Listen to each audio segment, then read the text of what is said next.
사사기 2장 1에서 23절 말씀입니다. 2장. 여호와의 사자가 길갈에서부터 보김으로 올라와 말하되, 내가 너희를 애굽에서 올라오게 하여 내가 너희의 조상들에게 맹세한 땅으로 들어가게 하였으며, 또 내가 이르기를 내가 너희와 함께한 언약을 영원히 어기지 아니하리니, 너희는 이 땅의 주민과 언약을 맺지 말며 그들의 제단들을 헐라하였거늘 너희가 내 목소리를 듣지 아니하였으니 어찌하여 그리하였느냐. 그러므로 내가 또 말하기를 내가 그들을 너희 앞에서 쫓아내지 아니하리니 그들이 너희 옆구리에 가시가 될 것이며 그들의 신들이 너희에게 올무가 되리라 하였노라.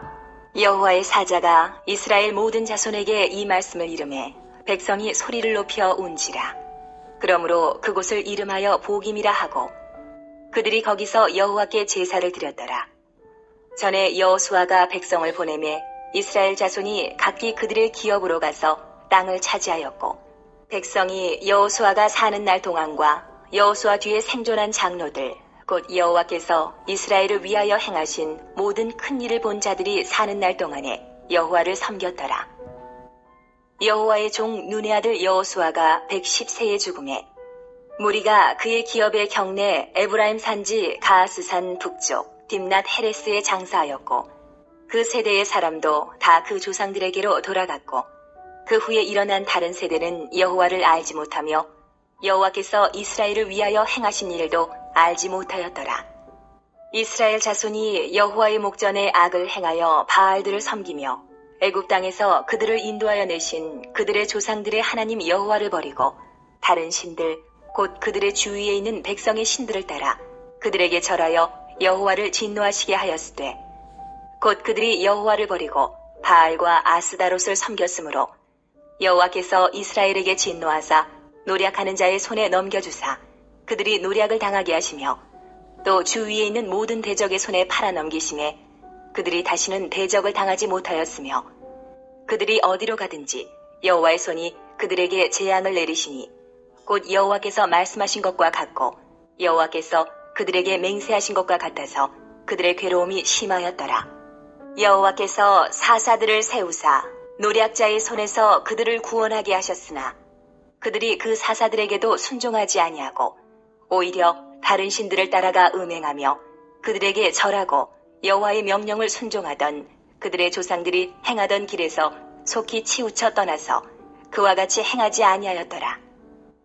여호와께서 그들을 위하여 사사들을 세우실 때에는 그 사사와 함께 하셨고, 그 사사가 사는 날 동안에는 여호와께서 그들을 대적의 손에서 구원하셨으니, 이는 그들이 대적에게 압박과 괴롭게 함을 받아 슬피 부르짖음으로 여호와께서 뜻을 돌이키셨음이거늘, 그 사사가 죽은 후에는 그들이 돌이켜 그들의 조상들보다 더욱 타락하여 다른 신들을 따라 섬기며 그들에게 절하고 그들의 행위와 패역한 길을 그치지 아니하였으므로 여호와께서 이스라엘에게 진노하여 이르시되, 이 백성이 내가 그들의 조상들에게 명령한 언약을 어기고 나의 목소리를 순종하지 아니하였은즉 나도 여호수아가 죽을 때에 남겨둔 이방 민족들을 다시는 그들 앞에서 하나도 쫓아내지 아니하리니, 이는 이스라엘이 그들의 조상들이 지킨 것 같이 나 여호와의 도를 지켜 행하나 아니하나 그들을 시험하려 함이라 하시니라.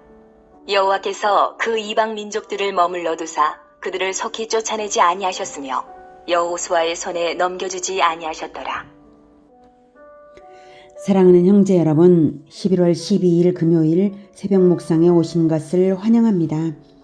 사사기 1장에서는 제가 사사기 마지막 장의 결론을 함께 말씀드렸는데요. 사사기 2장 자체에서는 사사시대 전체의 악순환의 기본 패턴을 보여주고 있습니다. 2장은 사사시대에 대한 해설을 서론격으로 밝혀주고 시작하는 것입니다. 사사시대 전체에 대한 정의를 먼저 내려주는 것이죠. 그래서 2장 전체를 읽었고요. 세부적인 사항들은 내일 묵상으로 필요한 것은 더해보기로 하고 오늘은 전체적인 것을 보는 데 초점을 두겠습니다. 먼저 여호수아 시대 가나안 정복 전략이 3단계로 진행이 되었는데요.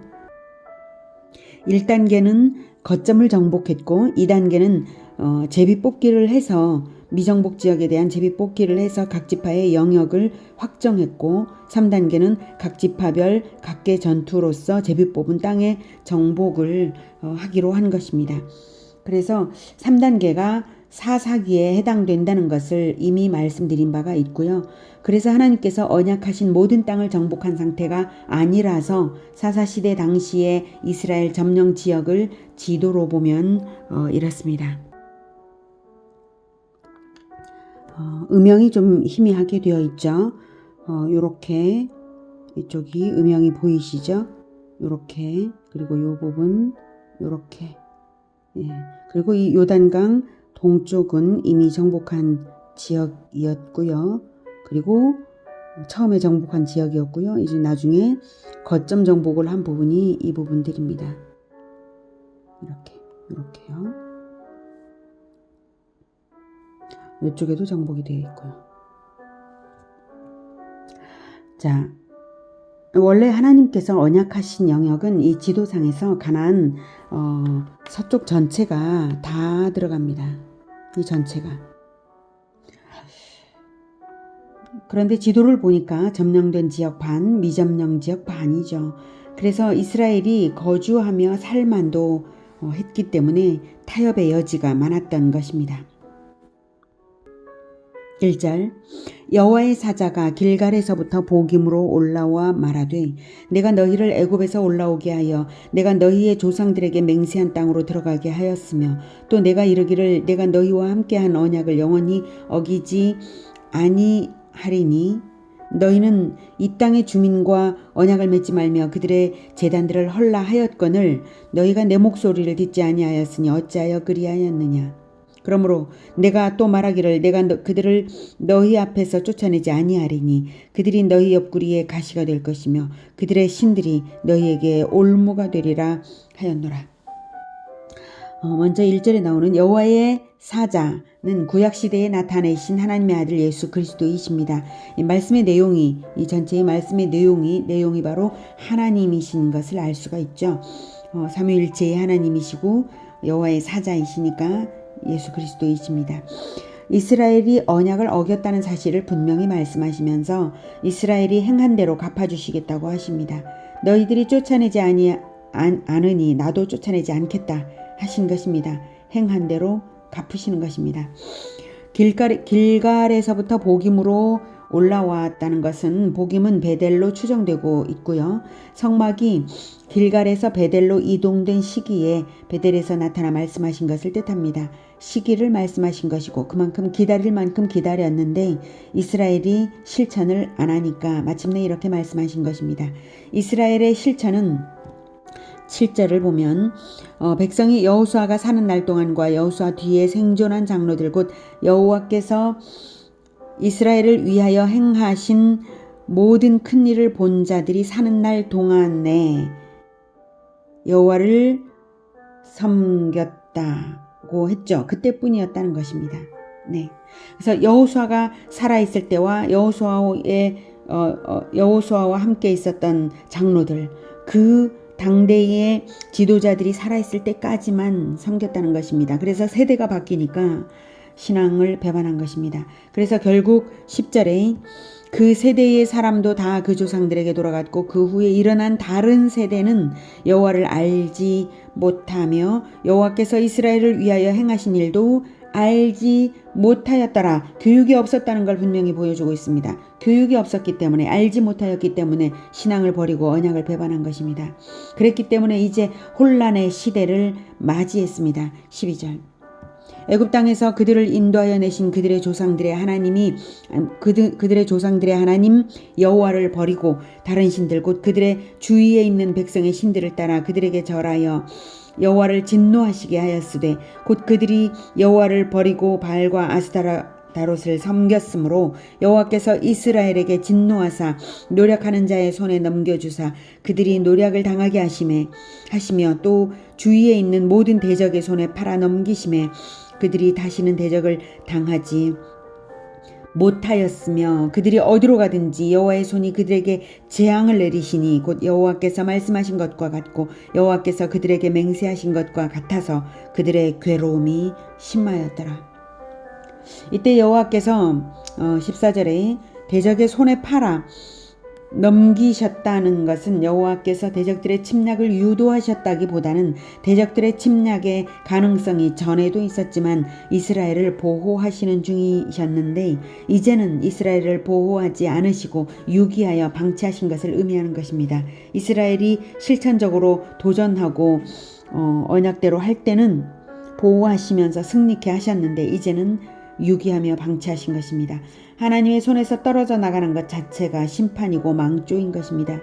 사사들의 존재는 여호와의 구원이며 보호이기도 하지만 이스라엘 자체는 망조인 것을 보여주는 증거이기도 합니다. 어떤 점에서 그런가 하면 사사들이 대를 잇는 존재가 아니었다는 점입니다. 즉 사사들은 노력 당할 때만 한시적으로 나타난 지도자들입니다. 노력을 당하는 시대였다는 것이고요. 지도자가 대를 잇지 않았다는 것은 모세가 여호수아에게 후계를 계승한 모범을 따르지 못한 것이고 그것은 이스라엘 전체에 여호와 사상 계승이 이루어지고 있지 않다는 증거입니다. 여호와 신앙은 여호와 사상이어야 하고 그것은 교육으로 계승됩니다. 그런데 그것이 이루어지고 있지 않았던 것입니다. 또 망조인 증거는 사사들에게도 17절에 보면 그들이 사사들에게도 순종하지 아니하고 오히려 다른 신들을 따라가 음행하며 그들에게 절하고 여호와의 명령을 순종하던 그들의 조상들이 행하던 길에서 속히 치우쳐 떠나서 배반의 길을 계속 갔다는 점에서 망조가 확실합니다. 사사들도 대를 잇지 못했지만 사사들에게도 순종하지 않았다는 것입니다. 백성이. 18절 여호와께서 그들을 위하여 사사들을 세우실 때에는 그 사사와 함께 하셨고 그 사사가 사는 날 동안에는 여호와께서 그들을 대적의 손에서 구원하셨으니 이는 그들이 대적에게 압박과 괴롭게 함을 받아 슬피 부르짖음으로 여호와께서 뜻을 돌이키셨음이거늘. 자, 이렇게 하면 잘해야 될 거 아닙니까? 이렇게 하나님께서 사사와 함께 하신 것을 보면 사사를 따라 신앙 회복을 해야 되는데 여호와 사상 회복을 해야 되는데 그게 안 되니 참 안타까운 일이죠. 19절 그 사사가 죽은 후에는 그들이 돌이켜 그들의 조상들보다 더욱 타락하여 다른 신들을 따라 섬기며 그들에게 절하고 그들의 행위와 패역한 길을 그치지 아니하였으므로. 자, 이러니 인간이 근본 죄인인 것이 분명합니다. 하나님 편에서 볼 때 말하자면 우리는 마치 좀비처럼 되어버린 존재인 것입니다. 그런 존재가 바로 인간 존재입니다. 근본인 죄인입니다. 우리가 가난한 마음을 가지지 않을 수 없는 이유입니다. 우리가 가난한 마음으로 하나님의 도를 배워 가르치며 그리스도와 동행하기를 힘쓰고 애쓰고 성령의 인도를 받아야 하겠습니다. 20절 여호와께서 이스라엘에게 진노하여 이르시되 이 백성이 내가 그들의 조상들에게 명령한 언약을 어기고 나의 목소리를 순종하지 아니하였은즉 나도 여호수아가 죽을 때 남겨둔 이방 민족들을 다시는 그들 앞에서 하나도 쫓아내지 아니하리니. 네, 너희들 행한 대로 갚아주겠다 이 뜻이죠. 성경은 행한 대로 갚는 원리, 대접받고자 하는 대로 대접하는 원리, 대접받은 대로 대접하는 원리가 기본 원리입니다. 하나님께서 자기 아들의 생명 예수 그리스도의 대속으로 대접해 주셨는데 언약을 어겼으니 하나님의 이 처사는 지당하신 것입니다. 22절 이는 이스라엘이 그들의 조상들이 지킨 것 같이 나 여호와의 도를 지켜 행하나 아니하나 그들을 시험하려 함이라 하시니라. 여호와께서 그 이방 민족들을 머물러 두사 그들을 속히 쫓아내지 아니하셨으며 여호수아의 손에 넘겨주지 아니하셨더라. 여기서 여호수아의 손은 이스라엘의 손에 넘겨주지 아니하셨다는 말씀이고요. 이스라엘이 신앙 회복이 먼저이기 때문에 그렇습니다. 오늘은 행한 대로 갚으시는 준엄하신 하나님을 만났습니다. 우리가 언약을 믿는다면 우리에게 보상하시는 것도 믿음의 실천만큼 보상하실 것을 알 수 있습니다. 저는 씨를 뿌린 것이 있어야 추수할 것도 있다는 진리를 믿습니다. 그래서 복음의 씨를 뿌리고 말씀의 씨를 뿌립니다. 그래서 어제도 학교 전도를 나갔습니다. 바람이 강하게 불고 추웠지만 학생들이 예수님을 영접할 때의 기쁨을 생각하면 그 정도는 아무것도 아니죠. 어제도 하나님께서 30여 명의 학생들이 예수님을 영접하게 하셨습니다. 영원한 것은 하나님의 말씀밖에 없습니다. 진리의 복음, 하나님의 말씀을 뿌리면 영원한 나라에서 누릴 추수가 그만큼 있는 것입니다. 전도가 언약 수행이고 제자화가 언약 수행입니다. 예수님께서 자기 피로 언약의 피를 삼으시고 우리에게 명하신 것은 새 계명과 지상 명령만을 남기셨습니다. 새 계명과 지상 명령에는 복음과 제자화의 명령이 담겨 있습니다. 요한복음 13장 34절에 새 계명을 너희에게 주노니 서로 사랑하라. 내가 너희를 사랑한 것 같이 너희도 사랑하라 라고 하셨고, 마태복음 28장 18, 19, 20절에 예수께서 나와 말씀하여 이르시되 하늘과 땅의 모든 권세를 내게 주셨으니 그러므로 너희는 가서 모든 민족을 제자로 삼아 아버지와 아들과 성령의 이름으로 세례를 베풀고 내가 너희에게 분부한 모든 것을 가르쳐 지키게 하라. 볼지어다 내가 세상 끝날까지 너희와 항상 함께 있으리라 하셨습니다. 우리 모두가 언약에 따른 새 계명과 지상 명령을 행하며 영원한 천국의 개척자들이 되기를, 결코 언약을 배반하지 않기를, 복음화와 제자화로서 언약을 지키는 우리 모두가 되기를 축복합니다. 기도하겠습니다. 하나님, 우리는 사사시대의 이스라엘처럼 되지 않기를 주님 우리를 붙들어 주시옵소서. 간절히 원하오니 우리가 참으로 예수님께서 우리를 언약 안으로 불러주셨사오니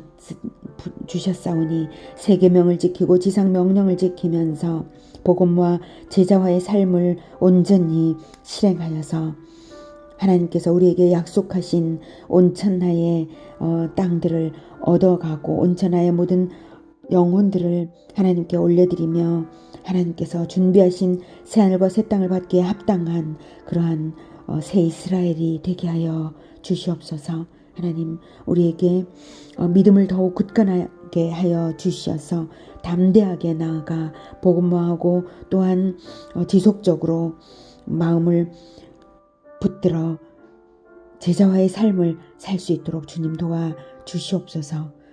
예수 그리스도 이름으로 기도드립니다. 아멘.